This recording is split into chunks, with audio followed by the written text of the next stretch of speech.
आज का class MCQs के बारे में है। तो देखें 410 क्या कहता है, debit the receiver and credit the giver applicable to, यानी जो rules of debit and credit है, तो debit the receiver and credit the giver ये कौन से अकाउंट के लिए है, पर्सनल अकाउंट, रियल अकाउंट और नॉमिनल अकाउंट। तो ये पर्सनल अकाउंट के लिए है, यानी अकाउंट रिसीवेबल और अकाउंट पेबल ये रूल्स इनके लिए है।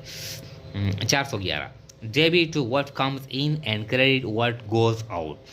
जो चीज़ हम वसूल करते हैं इसको हम डेबिट करते हैं, और जो चीज़ हम देते हैं, यानी हमारी जो बिजनेस से एक चीज़ चली जाती है तो इसको हम क्रेडिट करते हैं। ये जो रूल है डेबिट और क्रेडिट का, ये किस अकाउंट के लिए है, रियल अकाउंट यानी एसेट के लिए है, नॉमिनल अकाउंट या पर्सनल अकाउंट। तो ये जो रूल है ये एसेट के लिए है। जो एसेट हम वसूल करते हैं वो डेबिट करते हैं, और जो एसेट हम देते हैं वो क्रेडिट करते हैं। इसका ये मतलब है। दी प्राइम ऑब्जेक्टिव यानी the prime objective of accounting is, जो अकाउंटिंग का जो प्राइमरी ऑब्जेक्टिव है, यानी जो पहला जो मकसद है, पहली मर्तबा हम अकाउंटिंग में क्या करते हैं, record economic events, provide information, record, classify and summarise the business transaction. तो जो यानी जो प्राइमरी ऑब्जेक्टिव है अकाउंटिंग का, रिकॉर्ड करते हैं, क्लासीफाइड करते हैं, यानी पहले हम जर्नल बनाते हैं, फिर लेजर अकाउंट बनाते हैं, फिर समराइजेशन करते हैं, फाइनेंशियल स्टेटमेंट बनाते हैं।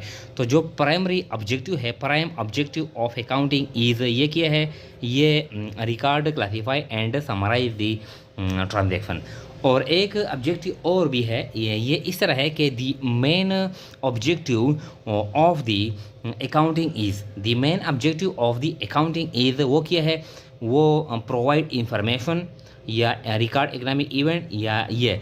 तो जो मेन ऑब्जेक्टिव ऑफ अकाउंटिंग है वो provide information to the stakeholder, to the decision makers. जो मेन ऑब्जेक्टिव है to provide information to the decision makers, और यहाँ पर बताया गया है प्राइम ऑब्जेक्टिव, जो पहली जो ऑब्जेक्टिव है वो क्या है, record, classify and summarise the business transaction.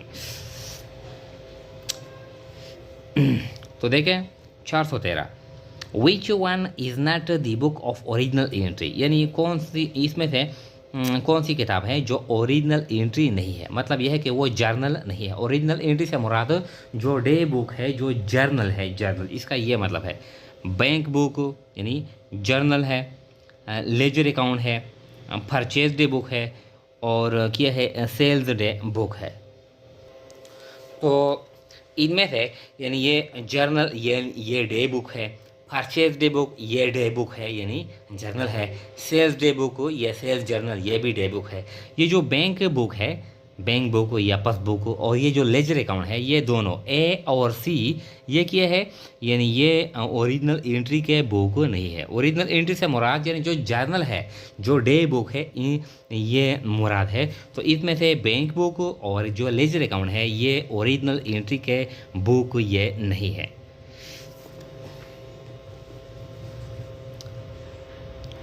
इसके बाद है कि the main source of information for sales day book, जो सेल्स डे बुक को हम बनाते हैं तो इसके लिए जो सोर्स है, इंफॉर्मेशन है, हम कहाँ से यानी हासिल करते हैं।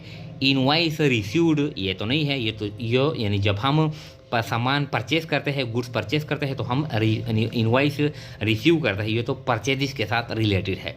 इनवाइस सेंट जब हम यानी सामान सेल करते हैं तो हम अकाउंट रिसीवेबल को यानी इनवाइस देते हैं, सेंड करते हैं। तो ये जो सेल्स डे बुक है इनके लिए जो इन्फॉर्मेशन है ये इनवाइस सेंट से यानी ये आते हैं। The main source of information for purchase day book, जो परचेज डे बुक से यानी के लिए हम इंफॉर्मेशन यानी कलेक्ट करते हैं तो वो कहाँ से आते हैं। इनवाइस रिसीव्ड, इनवाइस सेंट और जर्नल वॉचर। तो ये इनवाइस रिसीव्ड है यानी परचेज जब हम करते हैं तो हम यानी अकाउंट पेबल से हम यानी रसीद भी वसूल करते हैं। An obligation of the entity to honour is treated as liability according to, इसका मतलब यह है कि जब ऑनर कोई चीज़ यानी बिजनेस में लाता है तो ये बिज़नेस पे लाइबिलिटी आ जाती है। अगरचे वो मालिक होता है, बिज़नेस इसका होता है, लेकिन फिर भी यानी बिज़नेस पे लाइबिलिटी आती है। ये क्यों आती है, मालिक है फिर भी बिज़नेस पे लाइबिलिटी आती है। तो ये हमारे पास एक अकाउंटिंग प्रिंसिपल है, यानी वो कहता है कि जो भी चीज़ आप कारोबार को देते हैं, खुद देते हैं या दूसरे से लाते हैं, तो कारोबार पे लायबिलिटी आ जाती है। तो वो कौन सा प्रिंसिपल है? Going concern principle, dual aspect concept या सेपरेट एंटिटी कॉन्सेप्ट या सेपरेट एंटिटी प्रिंसिपल।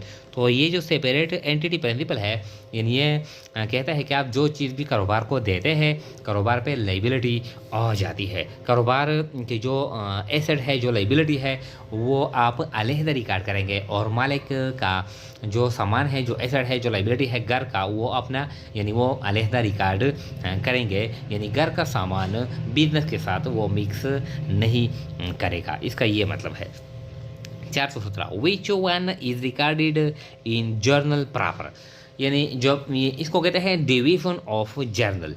जो बड़े बड़े जो कारोबारी इदारे होते हैं, मिल्स होते हैं, टेक्सटाइल मिल है, जॉइंट स्टॉक कंपनीज है, फैक्ट्रीज है, तो इसमें परचेज सेल्स ट्रांजैक्शन बहुत ज़्यादा होते हैं, रिटर्न बहुत ज़्यादा होते हैं। हम एसेट्स परचेज करते हैं, फिर हम ओल्ड एसेट सेल करते हैं, एक्सपेंसिस अदा करते हैं, यानी एडजस्ट एंट्री पास करते हैं, रेक्टिफिकेशन ऑफ एंट्री ये करते हैं। तो वहाँ पर हम डिवीजन ऑफ जर्नल करते हैं। डिवीजन ऑफ जर्नल मतलब ये है कि हर एक हेड के लिए हम अलहदा अलहदा यानी जर्नल यानी मेंटेन करते हैं। क्रेडिट सेल के लिए सेल्स जर्नल, क्रेडिट परचेज के लिए परचेज जर्नल, परचेज रिटर्न के लिए purchase return journal, sales return के लिए सेल्स रिटर्न जर्नल। जो हम कैश पेमेंट करते हैं इसके लिए कैश पेमेंट जर्नल, जो हम कैश रिसीट करते हैं इसके लिए कैश रिसीट जर्नल। इसके अलावा जो हम क्रेडिट एसेट परचेज करते हैं या क्रेडिट एसेट सेल करते हैं या एडजस्टिंग एंट्री करते हैं या ओपनिंग एंट्री करते हैं या रेक्टिफाइंग एंट्री पास करते हैं, तो इनके लिए हम जनरल जर्नल बनाते हैं या जर्नल प्रॉपर बनाते हैं। जनरल जर्नल या जर्नल प्रॉपर। तो ये कहता है which one is record in journal proper. Journal proper में कौन सा आइटम रिकॉर्ड होगा? परचेज ऑन क्रेडिट ये तो नहीं है, ये तो हम परचेज जर्नल रिकॉर्ड करेंगे। सेल्स ऑन क्रेडिट ये भी नहीं है। कैश ट्रांजैक्शन ये भी नहीं है। ओपनिंग एंट्रीज, ओपनिंग एंट्री हम रिकॉर्ड करेंगे यानी जर्नल प्रॉपर में। और ओपनिंग एंट्री यानी जो साल के स्टार्ट में की जाती है। परचेज या sale of asset on credit, तो ये जो सारा यानी ओपनिंग एंट्रीज, परचेज या sale of asset on credit, तो ये सारे जो एंट्रीज है ये हम जर्नल प्रॉपर में, ये जनरल जर्नल में हम रिकॉर्ड करेंगे।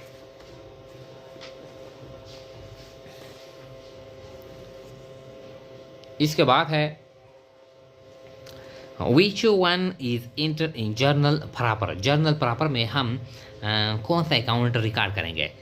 एसेट सोल्ड फॉर कैश, ये तो हम ये कैश रिसीट में रिकॉर्ड करेंगे। कैश डिस्काउंट ये भी नहीं रिकॉर्ड करेंगे। ड्राइंग ऑफ कैश ये भी हम कैश पेमेंट में रिकॉर्ड करेंगे, यानी कैश चला गया है। और करेक्शन ऑफ एरर्स यानी करेक्शन ऑफ एरर्स ये हम जर्नल प्रॉपर में रिकॉर्ड करेंगे।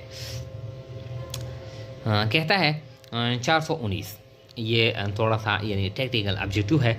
आली ओज यू ₹5000। आली यानी आपका मकरूज है 5000, लेकिन but he can not pay cash, लेकिन उसके पास कैश नहीं है। फिर क्या होगा?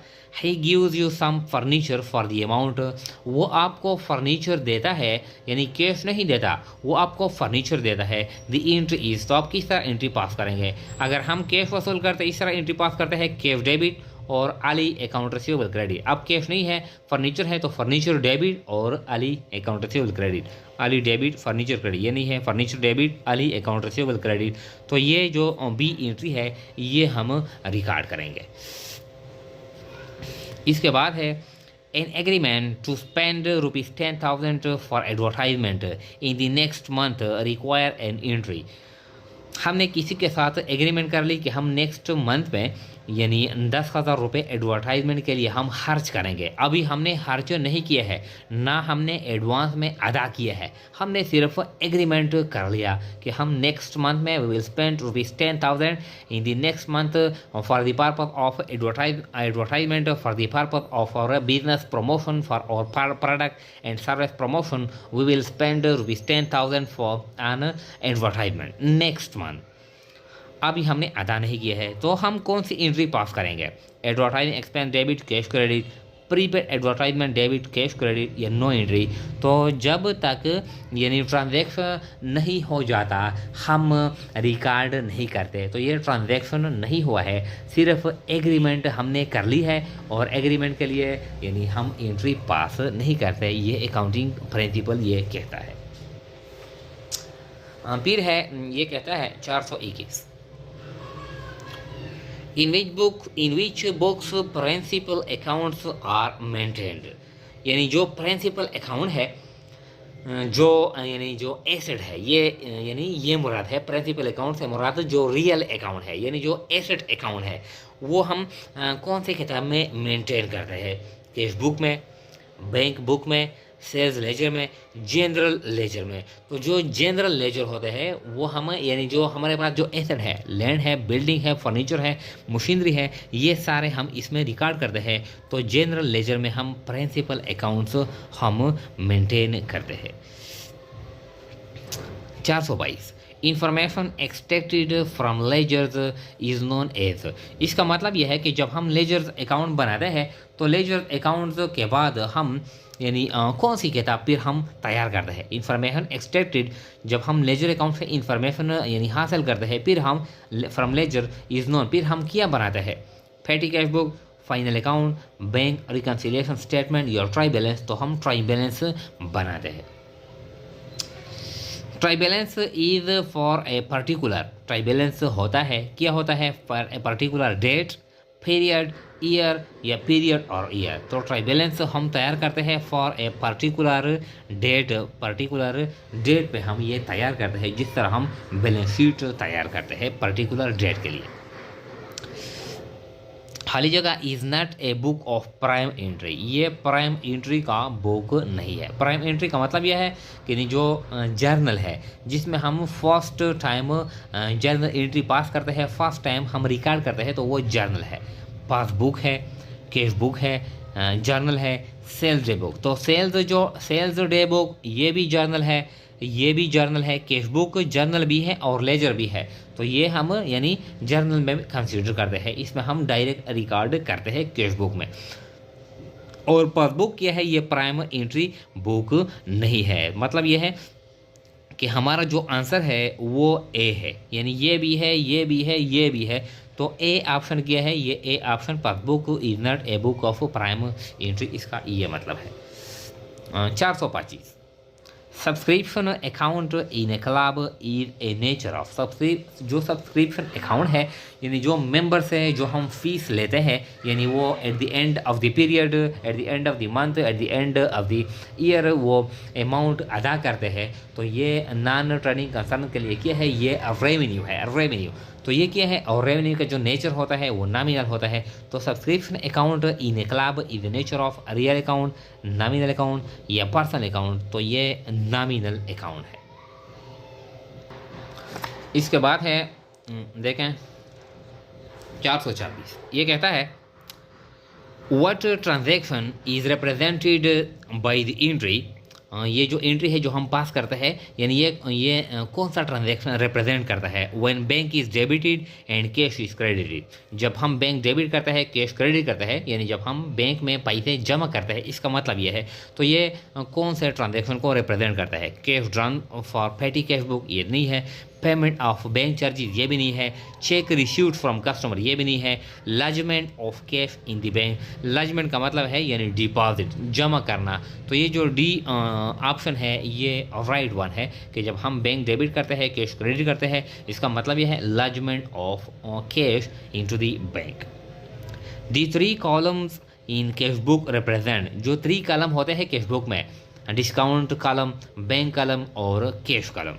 तो ये रिप्रेजेंट करता है रियल एंड नॉमिनल, रियल और nominal, nominal and personal, real, nominal and personal. तो ये जो सी ऑप्शन है ये बहुत बेसिक एमसीक्यूज है।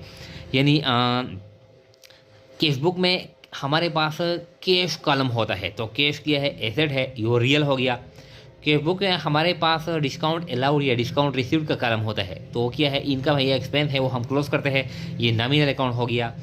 केस बुक में हमारे पास बैंक कलम होता है और बैंक का ताल्लुक की यानी बैंक के साथ होता है और बैंक नाम है, इदारे का नाम है, तो वो पर्सनल अकाउंट है। तो मतलब यह है कि 3 column case book represent real, nominal and personal. तो ये जो सी ऑप्शन है ये राइट वन है। फिर कहता है कि ledger is a book in which, ledger account एक किताब है इन विच जिसमें हर जगह accounts recorded, real account, nominal account, personal account या ऑल। तो लेजर अकाउंट तो हम सारे अकाउंट के लिए बनाते हैं, रियल के लिए भी, नॉमिनल के लिए भी और पर्सनल के लिए भी। तो ये जो डी ऑप्शन है ये राइट वन है। 429 sales ledgers and purchased ledgers और सेल्स लेजर और परचेज लेजर, इसका मतलब यह है ये सेल्स अकाउंट नहीं है और ना परचेज अकाउंट है। सेल्स लेजर जिन लोगों को हम क्रेडिट सेल करते हैं यानी अकाउंट रिसीवेबल के लेजर्स, और परचेज लेजर यानी अकाउंट्स पेबल के लेजर। तो अकाउंट रिसीवेबल और अकाउंट पेबल ये किया है, ये पर्सनल अकाउंट है, तो वो यानी जब ये पर्सनल अकाउंट है तो are nominal account, real account, personal account, तो ये सेल्स लेजर और परचेज लेजर ये पर्सनल अकाउंट है। यानी सेल्स लेजर इससे ये मुराद नहीं है कि ये सेल्स अकाउंट है, यानी जिन लोगों को हम क्रेडिट पे सेल करते हैं यानी अकाउंट रिसीवेबल मुराद है। परचेज लेजर जिनसे हम क्रेडिट परचेज करते हैं यानी अकाउंट पेबल मुराद है।